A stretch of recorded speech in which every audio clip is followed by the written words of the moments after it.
Karthik Deepa serial மே 3 நாளைக்கான எபிசோடுக்கான ஒரு promo தாங்க இந்த வீடியோவில் நம்ம இன்றைக்கி பார்க்க போகிறோம். எபிசோடை ஸ்டார்ட் பண்ணுறதுக்கு முன்னாடி இந்த வீடியோ மறக்காமல் லைக் பண்ணிக்கோங்க. உங்களுடைய ஒவ்வொரு லைக்ஸும் அடுத்த வீடியோ போடுறதுக்கு எனக்கு கொஞ்சம் இன்ட்ரெஸ்டிங்காகவும் மோட்டிவேஷனாகவும் இருக்கும்.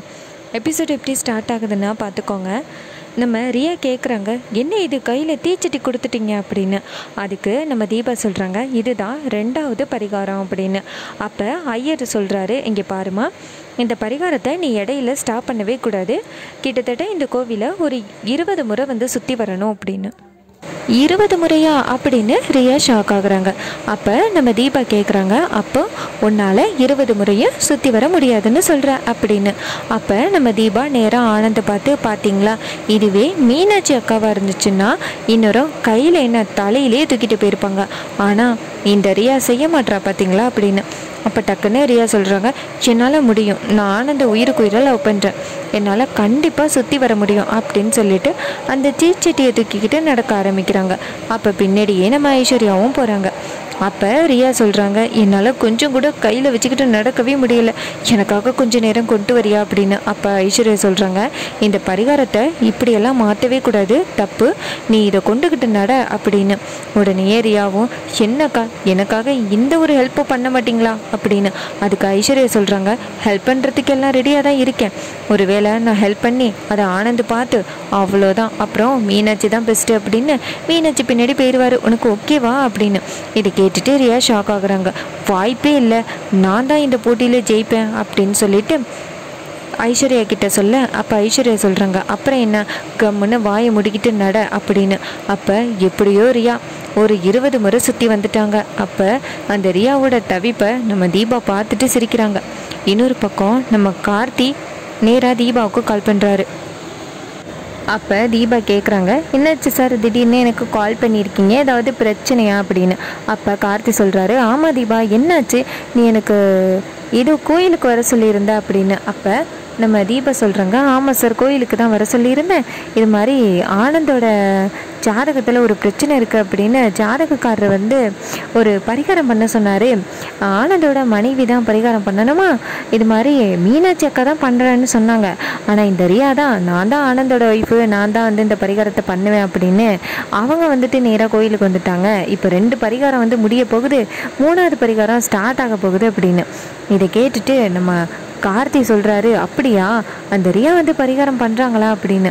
அதுக்கு நம்ம தீபா சொல்கிறாங்க, பண்ணி தானே ஆகணும், புருஷனுக்கு நல்ல ஆயுள் சந்தோஷமாக இருக்கணும்னா அவங்க பண்ணி தானே ஆகணும் அப்படின்னு சொல்ல, நம்ம கார்த்தியும் சரி நான் கோயிலுக்கு வரவா அப்படின்னு கேட்குறாரு. அதுக்கு தீபா சொல்கிறாங்க, இல்லை சார், எனக்கு தெரிஞ்சு இப்போ அந்த பரிகாரம் முடிஞ்சு போயிரும்னு நினைக்கிறேன், நீங்கள் வீட்டிலே இருங்க, நாங்கள் வரோம் அப்படின்னு சொல்ல, கார்த்தியும் சரி அப்படின்னு சொல்கிறாரு. இன்னொரு பக்கம் நம்ம ஆனந்தி கேட்குறாரு, யார் தீபா அப்படின்னு. அப்போ நம்ம தீபா சொல்கிறாங்க, கார்த்திக் சார் தான் கால் பண்ணார், ரியா பரிகாரம் பண்ணுறாங்களா அப்படின்னு. நம்ம கார்த்திக் சாருக்கே ஒரே டவுட்டு, அதனால தான் அவர் கேட்டார் அப்படின்னு. இது கேட்டுட்டு ஆனந்த் சொல்கிறாரு, இங்கே பாரு, இன்னைக்கு கண்டிப்பாக ரியா இந்த பரிகாரத்தை செஞ்சு முடிக்க தான் போகிறா, நீங்கள் எல்லாருமே ரியா என் மேலே உண்மையாக பாசமாக இருக்கான்னு நீங்கள் புரிஞ்சுப்பீங்க அப்படின்னு. இது கேட்டுட்டு தீபாவும், சரி சரி, இன்னும் பரிகாரம் முடியலை, பரிகாரம் முடிஞ்சதோட பார்த்துக்கலாம், மீனாட்சி பெஸ்ட்டா ரியா பெஸ்ட்டா அப்படின்னு சொல்கிறாங்க. இன்னொரு பக்கம் நம்ம ரியா அந்த பரிகாரத்தை முடிச்சுட்டே நேராக வராங்க. வந்ததோட நம்ம ரியா கேட்குறாங்க, ஆனந்த் 2 பரிகாரம் மட்டும் போதும் ஆனந்த் அப்படின்னு. அப்போ நம்ம தீபா சொல்கிறாங்க, அது சரி, 3 பரிகாரம் பண்ணணும், ஆனந்த் பாதி ஆயுளோடு இருந்தால் போதுமா அப்படின்னு கேட்க, அப்போ ஆனந்த் சொல்கிறாரு, என்ன ரியா இதெல்லாம், மீனாட்சியாக இருந்தால் இன்னும் 10 பரிகாரத்தை கூட பண்ணியிருப்பா அப்படின்னு. அப்போ நம்ம ரியா சொல்கிறாங்க, சரி ஆனந்த், நீ அடிக்கடி மீனாட்சியை பற்றி பேசாத, உனக்காக நான் என்ன வேணாலும் பண்ணுவேன் அப்படின்னு சொல்லிட்டு நேராக ஜோசியக்காரரை பார்த்து அடுத்த பரிகாரம் என்ன அப்படின்னு கேட்க, அப்போ ஜோசியக்காரரு நேராக ரைட் சைடு கையை காமிச்சு அங்கே பார்த்தியா அப்படின்னு கேட்க, அப்போ ரியா கேட்குறாங்க, அது என்ன ஒரே உப்பாக இருக்குது அப்படின்னு. அதுக்கு ஜோசியர் சொல்கிறாரு, அந்த உப்பில் நீ முட்டி போட்டு நிற்கணும் ஒரு நாள் ஃபுல்லாக அப்படின்னு. இதை கேட்டுட்டு ரியா ஷாக் ஆகுறாங்க, இன்னும் உப்புலையா, வாய்ப்பே இல்லை, 5 நிமிஷம் கூட அதில் உப்புல என்னால் முட்டி போட்டு நிற்க முடியாது அப்படின்னு. அதுக்கு ஜோசியக்காரர் சொல்கிறாரு, இங்கே பாருமா, அந்த சால்ட் உப்பில் நீ கண்டிப்பாக முட்டி போட்டு நின்று தான் ஆகணும், அதுதான் பரிகாரம் அப்படின்னு. இதை கேட்டுட்டு நம்ம ரியா பயப்பட ஆரம்பிக்கிறாங்க.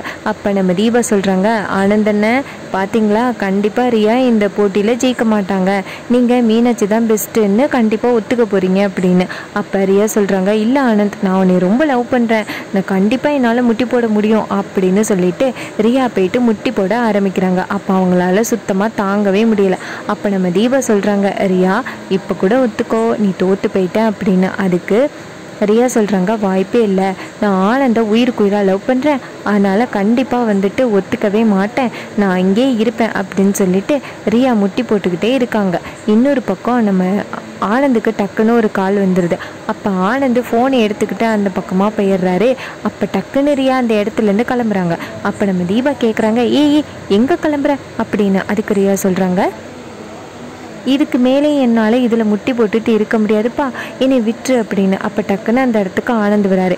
அப்போ நம்ம தீபா சொல்கிறாங்க, ஐயோ பரிகாரம் பாதியிலேயே தடைப்பட்டு போயிட்டு, ஐயோ இந்த பரிகாரத்தில் இந்த ரியா தோற்று போயிட்டா அப்படின்னு.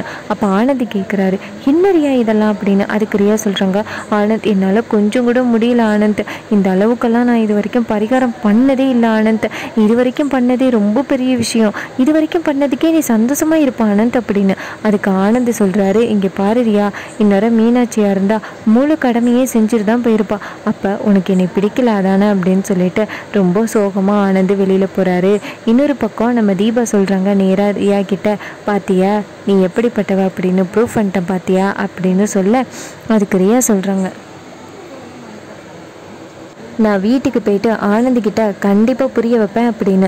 அதுக்கு நம்ம தீபா சொல்கிறாங்க, உன்னால் கண்டிப்பாக முடியாது, நீ என்ன பண்ணாலும் ஆனந்தி இந்த வாட்டி புரிஞ்சிக்க மாட்டார், ஏன்னா மதுவை கூட்டிகிட்டு வந்துட்டு உண்மையை ப்ரூவ் பண்ணிட்டேன், இப்போ நீ எந்த அளவுக்கு ஆனந்தி மேலே பாசம் வச்சுருக்க அப்படிங்கிறதையும் நான் ப்ரூவ் பண்ணிட்டேன், இதுக்கப்புறம் உன்னால் ஒன்றுமே பண்ண முடியாது அப்படின்னு நம்ம தீபா சொல்ல நம்ம ரியா செம்ம ஷாக் ஆகுறாங்க. அப்போ ஐஸ்வர்யா சொல்கிறாங்க, இவ சொல்கிறது எதையும் நம்பாத, நேராக வீட்டுக்கு வா, வீட்டுக்கு வந்தால் தான் என்ன நடக்குன்னு தெரியும் அப்படின்னு. இது கேட்டு ரியாவும் சரி அப்படின்னு சொல்லிட்டு வீட்டுக்கு வராங்க. வீட்டுக்கு வந்ததோட நம்ம மீனாட்சி வாசலில் நிற்கிறாங்க. அப்போ ஆனந்த் வராரு. ஆனந்த் வந்ததோட மீனாட்சி கேட்குறாங்க, என்ன ஆனந்த் பரிகாரம்லாம் நல்லபடியாக முடிஞ்சிச்சா அப்படின்னு. அப்போ ஆனந்த் சொல்கிறாரு, மீனாட்சி உன் அளவுக்கு யாருமே பரிகாரம் பண்ண முடியாது அப்படின்னு. இது கேட்டுட்டு நம்ம மீனாட்சி யோசிக்கிறாங்க, என்ன இது டக்குன்னு இப்படி சொல்லிட்டு போகிறாரே அப்படின்னு. இன்னொரு பக்கம் நம்ம தீபா நேராக மீனாட்சிக்கிட்ட போயிட்டு, அக்கா இன்னைக்கு என்ன நடந்துச்சு தெரியுமா அப்படின்னு அந்த ரியா பாடுபட்டது எல்லாத்தையுமே சொல்ல, இது கேட்டுட்டு நம்ம மீனாட்சி பயங்கரமாக சிரிச்சுக்கிட்டு நிற்கிறாங்க. இன்னொரு பக்கம் ரியாவும் ஐஸ்வர்யாவும் வராங்க. ரியா நொண்டிக்கிட்டே வீட்டுக்கு வராங்க. அதை பார்த்துட்டு நம்ம மீனாட்சி சொல்கிறாங்க, இதெல்லாம் உனக்கு தேவையா, இந்த சொத்து வேணும்னா ஆனந்திக்கிட்ட ஸ்ட்ரெயிட்டாகவே எனக்கு சொத்து வேணும் அப்படின்னு வேணுங்கிறத எழுதி வாங்கிட்டு போகிறத விட்டுவிட்டு இந்த மாதிரியெல்லாம் உன்னையெல்லாம் யார் கஷ்டப்படுறது அப்படின்னு. அதுக்கு ரியா சொல்கிறாங்க, இங்கே பாரு மீனாட்சி தீபா, உங்களால் தான் இன்றைக்கி நான் நொண்டிக்கிட்டு தெரியிறேன், உங்களை நான் சும்மா விட மாட்டேன்டி, இந்த ஆனந்த் மட்டும் இந்த சவாலில் ஜெயிக்கட்டும், முதல்ல உங்களை தாண்டி இந்த வீட்டை விட்டு துரத்துவேன் அப்படின்னு ரியா பல்ல கடிச்சிக்கிட்டு சொல்லிட்டு அந்த இடத்துலேருந்து போகிறாங்க.